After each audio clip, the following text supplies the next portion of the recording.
તમારો ઉદ્ધાર જ નથી. એટલે આજે આ પાવન દિવસ છે. તથાગત ગૌતમ બુદ્ધ જે સમયના તર્કવાદી વ્યક્તિત્વ ધરાવનારા, એમને આખા વિશ્વના ધુરંધરોને હરાવી દીધા હતા. એમનામાં ભારતની અંદર તથાગત ગૌતમ બુદ્ધે જે બૌદ્ધ ધર્મનો ઉદય થયો એમ નતો થયો.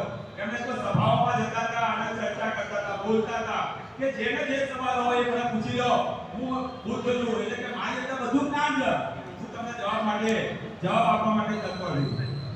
સમ્રાટ અશોક એમના ચરણમાં નતા આવ્યા કે બુદ્ધના ચરણમાં નતા ગયા, એમના શિષ્યના ચરણમાં ગયા હતા. જો બુદ્ધ એટલા મહાન છે તો એમના શિષ્યો એટલા મહાન છે. આ એ ધર્મની વાત છે.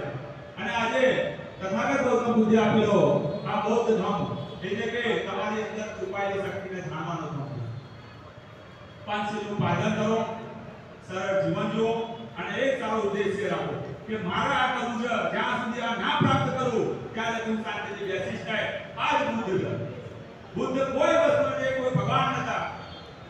એમને ખાલી એક જ લક્ષ્ય પકડ્યો કે મારા બુદ્ધ બનવું છે, એટલે મારા બુદ્ધિના સાબિત કરવી છે કે ખરેખર ધર્મ શું છે, શું આ ધર્મ જે બતાવવામાં આવ્યો સાચો છે, અને સાચો છે તો શા માટે સાચો છે.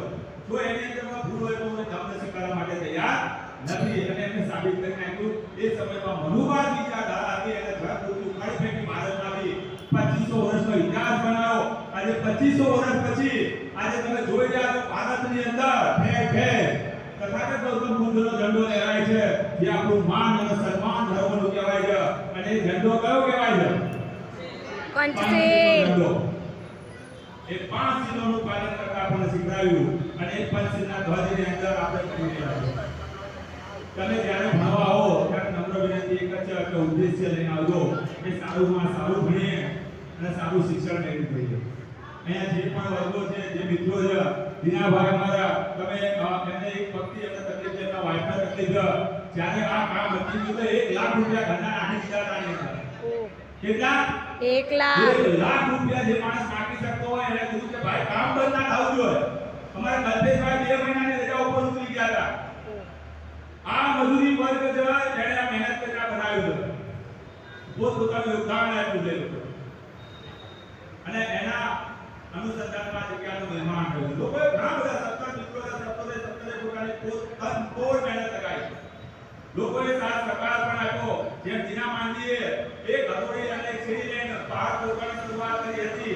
એ શરૂઆત અહીંથી થઈ હતી. ત્યારે લાગતું હતું લોકોને કે કદાચ નહીં નિષ્ફળ જશે, પરંતુ જેમ જેમ કારવા વધતો ગયો, લોકો જોડાતા ગયા અને સફળતા તમે જોઈ શકો છો.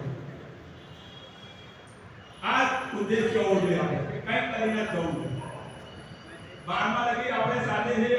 કોલેજમાં પણ જ્યારે તમે જાઓ ત્યારે સારામાં સારું ભણજો, ખાલી 5 ક્લાસ ના લાવતા. તમારી અંદર 5 ક્લાસનો જ ઉદ્દેશ્ય હોવો જોઈએ. બપોરે એક વિદ્વાન મિત્ર પણ આવ્યા હતા, જે પણ મિત્રો હશે એમને ખબર જ હશે, બરાબર?